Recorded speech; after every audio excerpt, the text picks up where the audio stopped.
Hai teman-teman, kembali lagi ke channel Chandra Bersaudara. Pada video kali ini kita akan belajar tema 4, subtema 3, pembelajaran 2. Apa yang akan kita pelajari yaitu penyakit pada organ peredaran darah hewan dan gambar cerita. Sebelumnya jangan lupa subscribe ya supaya tidak ketinggalan video selanjutnya.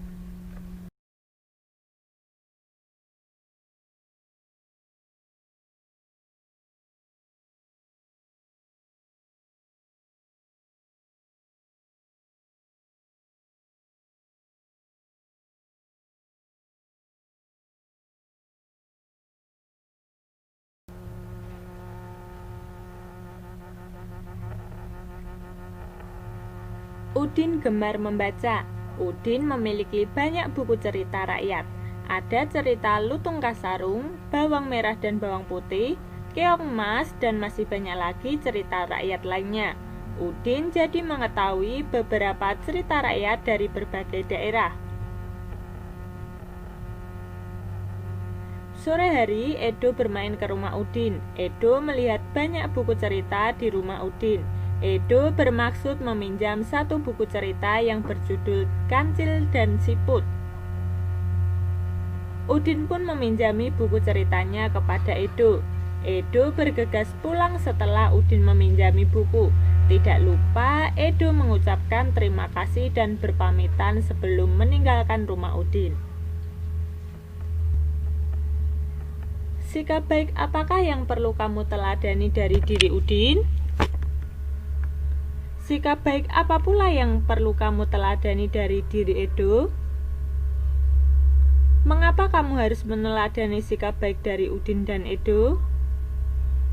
Iya, sikap baik Udin yang perlu diteladani adalah bersedia berbagi dengan meminjamkan buku cerita kepada Edo. Sikap baik Edo yang perlu diteladani adalah meminta izin ketika akan meminjam buku dan mengucapkan terima kasih berpamitan ketika meninggalkan rumah Udin. Alasan meneladani sikap Udin dan Edo karena mereka berdua menjaga kerukunan dan saling menghormati. Sesampainya di rumah, Udin kemudian membuka buku cerita yang dipinjam dari Edo. Alkisah diceritakan bahwa Raja Siput mengetahui akan kedatangan makhluk yang paling cerdik, yaitu si kancil di perkampungannya. Raja Siput mengumpulkan warganya untuk bersiap-siap menghadapi kecerdikan si kancil. Raja Siput mengumpulkan warganya untuk bersiap-siap menghadapi kecerdikan si kancil. Saat si kancil datang, Raja Siput menyambutnya. Dengan kepongahan dan kesombongannya, si kancil bercerita tentang kecerdikannya yang berhasil mengelabui harimau dan manusia. Siput yang mendengarkan kesombongan si kancil merasa geram, ingin segera menguji kecerdikan si kancil. Setelah mendengarkan cerita kecerdikan si kancil, Raja Siput menyampaikan maksudnya yang ingin menguji kecerdikan si kancil dengan menantangnya berlomba lari sampai ke hulu sungai. Sebelumnya, Siput sudah memerintahkan bawahannya siap berbaris sepanjang sungai hingga ke hulu. Mereka sepakat bahwa jika kancil yang berencana lari di daratan memanggil Siput, maka Siput yang ada di depan kancil menjawab,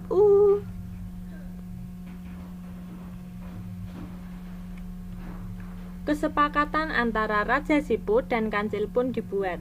Mereka sepakat berlomba lari ke hulu sungai. Kancil berlari lewat daratan. Raja Siput lari di lumpur sungai. Tepat pada waktunya datanglah si kancil. Dia menuntut agar perlombaan segera dimulai. Raja Siput yang sudah lama bersiap segera beringsut ke pinggir sungai. Sementara itu, beberapa ekor siput yang lain berada di pinggir sungai ingin menyaksikan perlombaan itu. 1, 2, 3. Si kancil memberi komando tanda perlombaan dimulai. Dengan sigap, kancil melompat, berlari sekencang-kencangnya.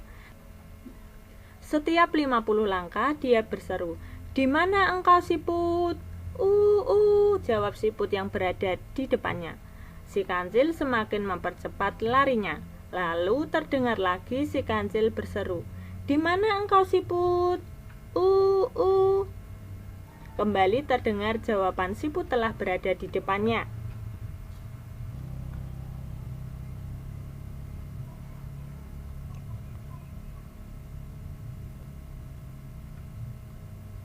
Si kancil menjadi marah dan kian memperkuat larinya. Setiap kali dia berseru selalu dijawab oleh siput yang telah berada di depannya. Sedemikian seterusnya. Si kancil tidak dapat mengalahkan siput dalam perlombaan itu. Dia tidak dapat menerka taktik yang dipakai oleh Raja Siput dan anak buahnya. Akhirnya dia merasa kelelahan. Sambil menggerutu dengan napas terengah-engah, sang kancil pun berkata, "Hai siput, mulai hari ini aku nyatakan bahwa engkaulah binatang paling cerdik dan dapat mengalahkan aku. Selamat tinggal." Setelah itu, sang kancil pun melompat dan lari menghilang dari perkampungan siput.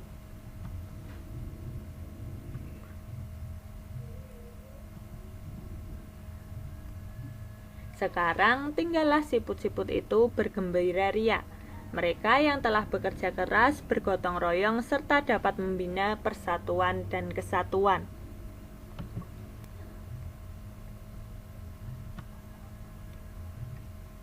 Berdasarkan cerita bergambar, siapakah yang memiliki sikap sombong dan pongah? Bagaimanakah pendapatmu terhadap sikap tersebut? Hasil simpulannya yaitu yang memiliki sikap sombong dan pongah adalah kancil. Ini merupakan sikap memandang rendah orang lain dan menganggap dirinya hebat. Ini merupakan sikap yang tidak boleh untuk ditiru. Karena kesombongannya pula, kancil berhasil dikalahkan oleh siput dengan kecerdikannya. Kamu telah membaca sebuah cerita bergambar atau disingkat cergam. Kamu tentu bisa juga membuat cerita bergambar. Apa sebenarnya cerita bergambar itu? Iya, bagaimana cara membuat cerita bergambar? Cerita bergambar merupakan kependekan dari cerita bergambar. Cergam mengandung pengertian, perpaduan gambar dan teks yang berbaur menjadi satu kesatuan, serta mengandung keindahan dan cerita yang bermakna. Cerita bergambar adalah gambar yang memiliki narasi literasi visual yang tujuannya menceritakan proses kejadian atau peristiwa melalui bahasa gambar tanpa menggunakan tulisan. Gambar tersebut dapat bercerita tentang persoalan kehidupan sehari-hari ataupun peristiwa tertentu. Sebuah gambar bercerita harus dapat menunjukkan proses suatu kejadian yang saling terkait atau berkesinambungan dari sebuah kejadian. Ada beberapa langkah yang harus kamu perhatikan dalam membuat gambar cerita. Beberapa langkah yang dimaksud adalah sebagai berikut. Yang pertama, tentukan ide atau gagasan atau tema yang akan dibuat. Yang kedua, tentukan karakter tokoh utamanya dan karakter dari tokoh pembantunya yang ada dalam cerita. Yang ketiga, buat alur cerita sederhana secara garis besar yang menggambarkan isi cerita, kemudian masing-masing bisa dikembangkan. Yang keempat, mulai menggambar sesuai alur cerita yang telah dibuat. Contoh membuat gambar cerita satu adegan. Ceritanya sebagai berikut. Suatu hari kancil sedang berbicara serius dengan kura-kura. Nah, disajikan gambar kancil dan kura-kura. Suatu hari kancil sedang berbicara serius dengan kura-kura. Kancil selalu mengejek si kura-kura dengan kata-kata yang menyakitkan. Kau adalah binatang yang terlambat di dunia. Apabila sedang berjalan, bahkan tidak tahu cara bergegas. Lucu sekali engkau ini. Aku yakin kau tidak dapat mengalahkanku bila kita berlomba lari. Nah, ini ada gambar dan yang sebelahnya adalah teks. Tahukah kamu kancil termasuk hewan mamalia? Kancil memiliki jantung yang terdiri atas 4 ruang, yaitu 2 atrium atau serambi dan 2 ventrikel atau bilik. Jantung mamalia telah dilengkapi dengan sekat-sekat yang sempurna serta cabang-cabang dari pembuluh aorta lebih banyak. Bagaimanakah peredaran darah pada hewan mamalia seperti kancil? Bagaimana cara memelihara kesehatan pada organ peredaran darah hewan seperti kancil? Organ peredaran darah pada hewan berbeda-beda. Berikut informasi mengenai organ peredaran darah hewan dan cara memeliharanya.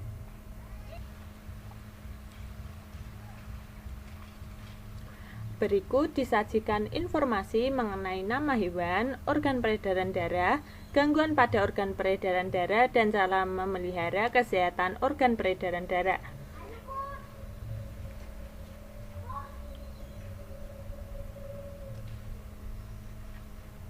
Hewan yang pertama ada ikan. Organ peredaran darahnya yaitu jantung dan pembuluh darah.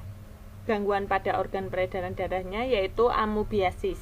Cara memelihara kesehatan organ peredaran darah pada ikan yaitu memberi makanan yang sehat untuk ikan dan diberikan vaksin untuk ikan. Hewan yang kedua ada burung. Organ peredaran darahnya yaitu jantung dan pembuluh darah. Gangguan pada organ peredaran darah burung yaitu gangguan jantung, berdarah luka-luka kapiler, darah mudah pecah. Kemudian cara memelihara kesehatan organ peredaran darah pada burung yaitu rutin menjaga kesehatan burung, memberikan makanan yang sehat untuk burung, dan memberi vaksin. Dan hewan yang ketiga yaitu kucing. Organ peredaran darahnya yaitu jantung dan pembuluh darah. Gangguan pada organ peredaran darah kucing yaitu kolesterol karena menghambat peredaran darah FF serah. Cara memelihara kesehatan organ peredaran darah kucing yaitu yang pertama, menjaga berat badan kucing, memvaksin kucing, membuat kucing rutin berolahraga, dan memastikan makanan kucing bergizi. Demikian pembelajaran pada video kali ini, semoga bermanfaat ya, dan sampai jumpa di pembelajaran berikutnya. Bye-bye.